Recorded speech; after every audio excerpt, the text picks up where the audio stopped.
Hi everyone, welcome back to my channel. Today I want to talk about the Salaka 48 Gond community painting.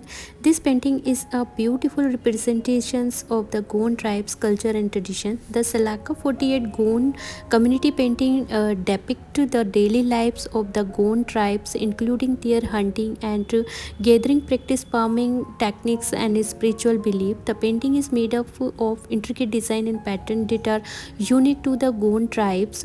What's interesting about this painting is that it was collaborating by 48 articles from the Gond community. Each articles contribute their own unique style and interpretations of Gond culture to create this stunning masterpiece.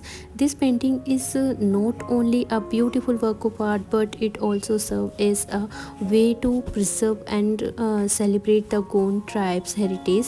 It's a reminder of the importance of culture diversity and the need to protect and to promote indigenous culture. I highly recommend checking out the Salaka 48 Gond community painting if you ever get the chance. It's truly a sign of behold and testament to the rich culture history of the Gond tribes.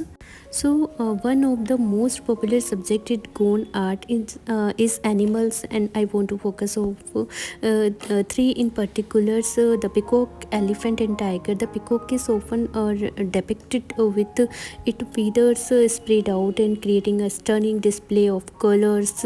Elephant are seen as symbols of strength and wisdom, and are usually painted with intricate design on their bodies. Tiger, on the other hand, are fibers predictor and are often shown in action hunting their prey.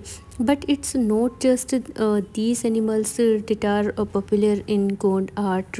Birds of all kinds are also commonly depicted. In fact, the Gond pupil believe that birds have a special connection to the spiritual world and that they can bring good luck and fortune. Now let's talk about the technique used to create this beautiful painting. Gond art is traditionally done on wall floor using natural colors made from plant and minerals. The artisans use fine tipped brush to create intricate pattern and design, which are then filled in with color. Finally, I want to leave you with a little bit of history about Gond art. It dates back to ancient time and was originally used to decorate home during festivals and celebration. Today, it has become a popular form of art that is appreciated all over the world. So there you have it, a brief overview of Gond art and some of its most popular subject. I hope you enjoy learning about this unique form of Indian folk painting. So guys, I just wanted to take a moment to say thank you for watching my videos. Your support means that the world to me, and I couldn't do it without you. Till then,